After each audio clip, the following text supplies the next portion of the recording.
As promised, here's a little 1000 round update. MMP 2.0 optics ready. These are new ones with the newer style trigger. Just got back from doing a 5K run and gun yesterday, so I figured right after I do that, I'll do a little update. Mainly because of the mounting system screws that are included with this. They're not. I would say it's not up to par. I'm a little disappointed to be honest with you as far as the screws go, because none of the screws that Smith and Wesson includes, or that even Holosun includes, are the proper length to give you enough threads to grab in there to have an optic supported for, even in my experience, even more than 50 rounds. I had the first set of screws I tried, I believe they were the ones that came with the Holosun, and they came flying. The optic came flying off after like 10 rounds, some abysmal number. Um, and then I did some research. Everyone's like, "Oh, why just use the screws that came with the gun?" So I looked at those. None of those are nearly long enough. Not for the RMR style plate, which Smith and Wesson says, "Oh, just use the screws that came with Trigicon." There's a little table about what screws to use with what optic, and the screws that come with the other for the other optics on the other plates, they're much longer. I tried some of those. The problem is that the head is tapered a little bit differently, so the optic itself wasn't able to sit securely on there.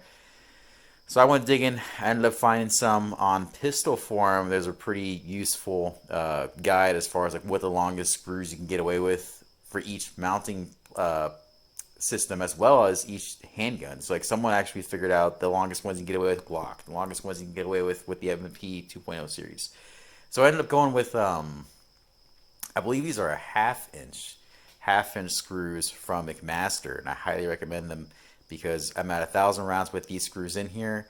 No issues, no issues at all. Uh, Excuse the dirt. Like I said, I just got back from a 5K running gun. There are the witness marks. As you can see, they have not moved at all. And that's, obviously you can see the dirt, so it has not been a babied system so far. And, as I said before, so far, so good. As far as other things I've done with it, this is a new holster. This is from M3 Tactical Solutions, I'm pretty sure. I will verify that and put a link down below. I like it a lot, but now that summer's here, it's probably time to put this away and cycle out for the Shield Plus. Anyway, let's get down to the trigger update. That's what I wanted to show. Hold on one second. So here's how we're looking now. Trigger update. As I've made a couple videos about before, the reset was not horribly loud, which is not, in the grand scheme of things, that big a deal, to be honest. Some people made a huge deal about it, so I figured I'd make a little video comparing. And other people in the comments got a little wild, saying, "Oh, it doesn't matter how loud the reset is, blah blah blah." And you're right, it really doesn't. But it's interesting that it just because the trigger itself, the trigger shoot changed, the reset shouldn't have changed at all. It should have been the same uh, from the older style triggers. But it's broken in now quite a bit. Like I said, I'm over 1,000. So let's go ahead and test this bad boy out. A little bit of take up, some creep. You can hear it. Once you get to this point, wall, wall, wall. Very nice, clean, crisp. And here we are with the reset. So as you can hear, it's broken in quite a bit. It's now tactile and more audible. And I thought it would. I thought it would break in. But just giving you guys a little update, like I said I would.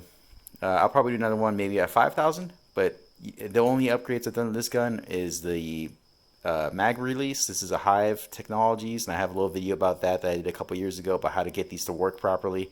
Not sure why it's out of the box, doesn't work very well, but you just do one little modification, you're good to go.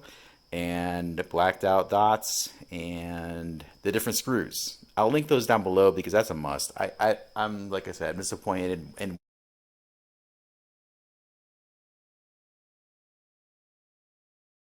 what both Holosun and Smith and Wesson included as far, but it's not Smith and Wesson's fault.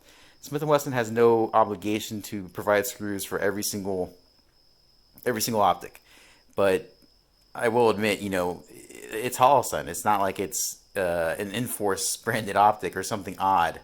Then, I would say, okay, maybe they don't have to provide screws for something like that. But just to say, oh, use the ones that come with the Trigicon RMR for RMR style footprints, that seems a little lazy. And then Holosun, they swear up and down that the screws that they provided were long enough. And I'll roll on pictures of both the screws they provided compared to the Mcmaster screws I ended up buying. And you can see there's a significant, well, granted, given the scale of the screws, a significant difference in length and amount of threads it's able to grab onto. So I'll link down the Mcmaster ones below.